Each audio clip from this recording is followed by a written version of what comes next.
Hey, it's Alicia Main, the animal healer, and on today's episode, we're going to be working with Ophi Edut and her beautiful dog Lulu, doing an animal communication session and connecting with her Dachshund Seymour, who passed away a couple of years ago. So we're going to be receiving information from Seymour that's going to help Ophi, and we're going to have some really fun information coming from Lulu. Thanks for joining us.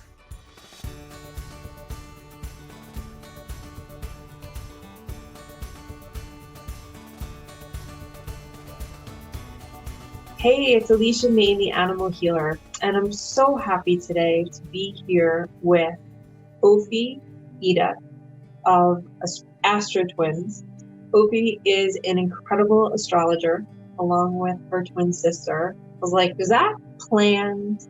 Did you two come to that together, or did you come to it at different times? Totally accidental. Well, my college boyfriend did my birth chart as a gift for me.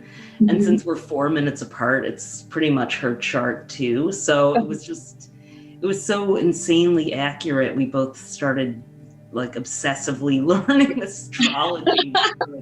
How does this know so much about us? So it did kind of happen at the same time, the interests. Wow. Do you both also do pet astrology? I mean, yeah, definitely.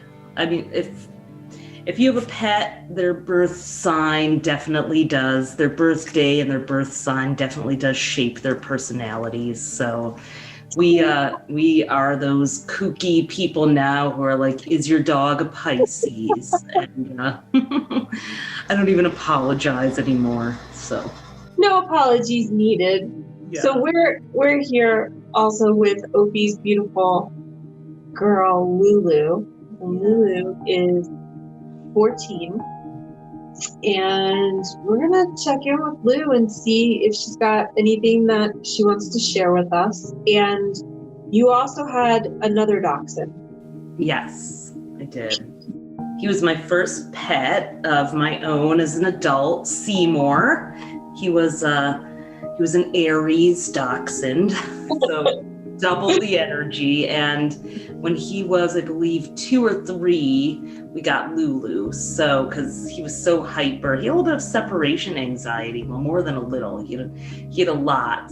They were companions. Lulu never knew anything, never knew life without Seymour. He was a magical dog. He was born on a solar eclipse, and he actually died on August 21st, 2017, which was the date of the Great American Eclipse that was visible across the whole United States.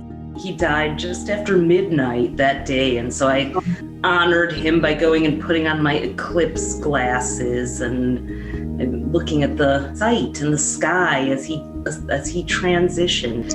Wow. I feel him with us. He sent so many messages and symbols over the past few years. Even though you said he had separation anxiety, and we know that dachshunds kind of have that prominent chest, especially the males. Really did. There was something very adamant about Seymour in everything he did. He had an adamance. Even in his separation anxiety, he was adamant about having separation anxiety. Oh, and Lulu, she's so cute because I thought that Lulu was gonna talk first, and she said, I came here to really be like the other half of his nervous system. Oh. I was the calm side of his nervous system.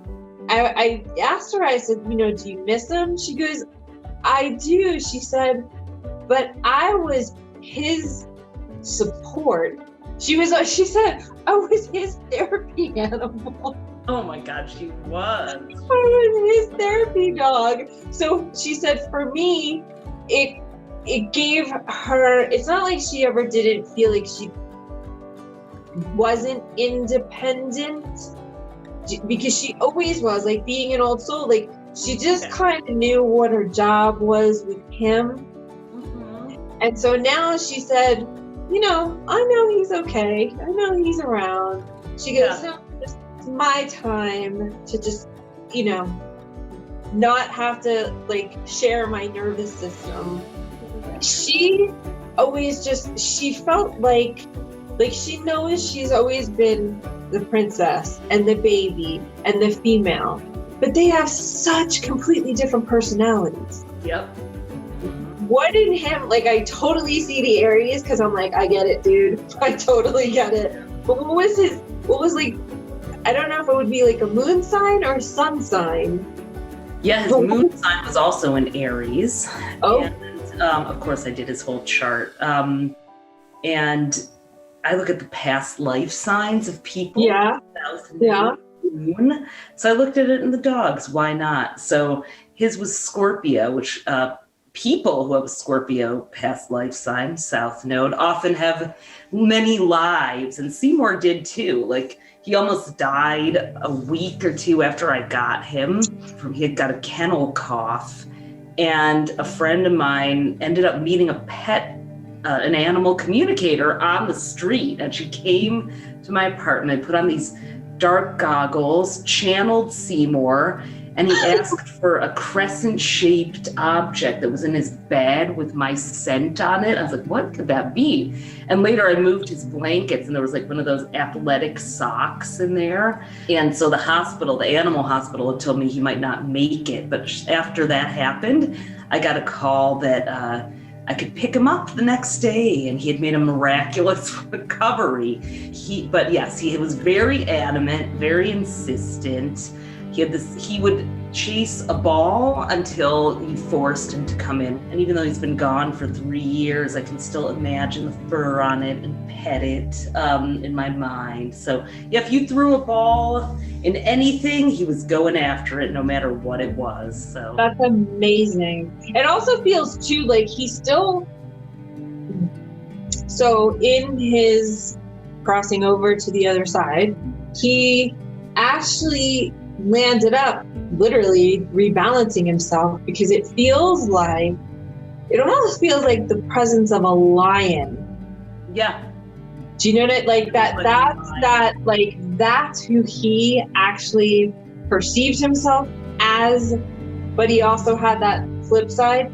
And what it feels to me, like even with your home, it literally feels like there is the presence of a lion that watches over. Sense. I always thought, I was like, what did you do in your past lives there, Seymour, to be born in a tiny dachshund body? It's almost too big for the level of the size of his soul. And actually the eclipse that he died on was in Leo, the sign of the lion. So teleported out with through that, and the sun is the ruler of Leo, the lion also. So he picked quite a royal day for that to happen.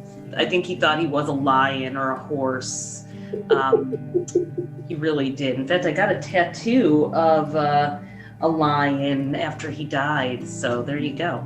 Are there any questions that you have for either one of them? Does Seymour have any, or Lulu have any messages for the humans here at all, or? Seymour wants you to definitely know. He said, I've always got your back. Aww. It's just like straight up. He's like, I've always got your back. And he said, it's interesting what he said about, I've always got your back, because then he pointed to me to your spine. And he said, you're figuring out which way you want to go with something very deep and very personal to you. And he said, try to remember that if you're meditating or you're breathing, he said, try to remember to get your breath all the way down into your lower back. And he said, try to remember that if you're meditating or you're breathing, he said, try to remember to get your breath all the way down into your lower back. He said, you're stronger than you realize. He said, when you breathe into your spine, imagine that you're breathing down into it like the root of a tree, and let the roots really go down, not just through your feet, literally, but through your trunk also. He said, the thing that you have been He said, and it's deep. He said, it's something that's very, very close to your heart. It's something that's very important to you. And he said, it's something that's very much like, it's a massive part of your life. And he said, there's like a question of, is your root combined with somebody else's root? Okay, and then he said this is what's creating like what he sees as like the conflict, right? That's how kind of like the trees do it. Everybody's got their own roots, but then it forms like this beautiful, amazing network. I love it. That's So perfect does that for a twin too, who's born with enmeshed roots. Hi, Isabel. Hi. Downstairs. Can you say hi to Alicia? Hi, Isabel. About Seymour. Maybe Seymour has a message for you too. If you don't mind my asking, since she popped on. No, but he goes, that's my girl. Aww. That's my girl. Like, you're his mama. Do you know what I mean? Like, that's very clear, but that's his girl. He said, he's so cute. He goes, I didn't ever think I could love as much as I love Ophie. He goes, and then Sybelle came. Oh. It's very, very sweet. He said, and that's my girl. Thank you so much. Yeah. Maybe one last question for Seymour. Since Yeah. you said that about Sybelle. Thank you. That makes complete sense, and it's really cool how you combined it with the mind, body, and spirit, and the whole holistic thing. So, thank you for that message. It's completely spot on. He's very intelligent. Yes, he always. He said, I've learned a lot. Oh, you did. Well, so the night that Seymour died, so I put him down. He was not feeling well.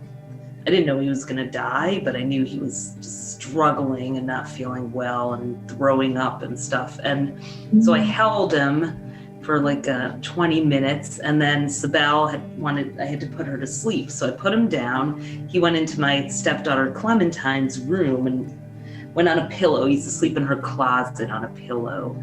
And I fell asleep with Sybelle in her bed.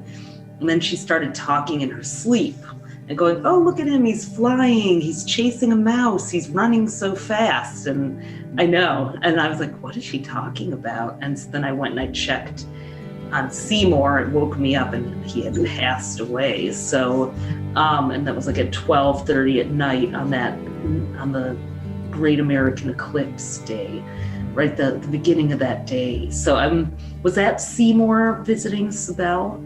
It sure seemed like it. Oh God, yeah. Well, what was happening was Sybelle dropped out of her conscious mind, which tells us that only the 3D, what you can taste, touch, feel, scent, right, was real. And so she was literally watching him because she dropped into her subconscious. Mm-hmm. And then she dropped into her subconscious where we can like see all the other stuff that's there. Okay. She actually was seeing what he was transitioning into. Oh, wow. Yes. Which is really, really, really cool. But it's like, did he have like a heart? Like, yeah. I keep feeling a heaviness on my chest. It was just like, he had a heart murmur for a couple of years, and I think his heart stopped, which can correspond. It was an eclipse, and a lot of times an eclipse, animal patterns. But what happens with all of us, right? We all are going to die. That's not, it's a given, but different people have different things. Different animals have different things. Some it's like, oh my God, it was the stomach. Like for him, it just felt so clear. It was like, like his heart. Yep. That's where the intensity was in his heart. However, he did kind of go off on a light beam, and he, in typical Seymour form, followed the ball through the portal. Totally. The big yellow ball in the sky, the sun. Oh my God, that's so funny. I never thought about that. What a metaphor. He would go out that poetically. Yeah. And he was literally like, he was that much of a lion. Yeah. You know what I mean? That much of a lion. And then he had that flip side because he was a young soul. He had that animance and he had the double Aries thing, but he also had like extreme sensitivity. Yep, he did. It's amazing that you can do this, that you can get the personality of my dog who hasn't even been here on this in a body. Well, and I've never even seen a picture of him. You never showed me a picture. Yeah, no, that's so true. Really, it's a real gift. Thank you so much for that. Thank you so much. You guys have a beautiful day.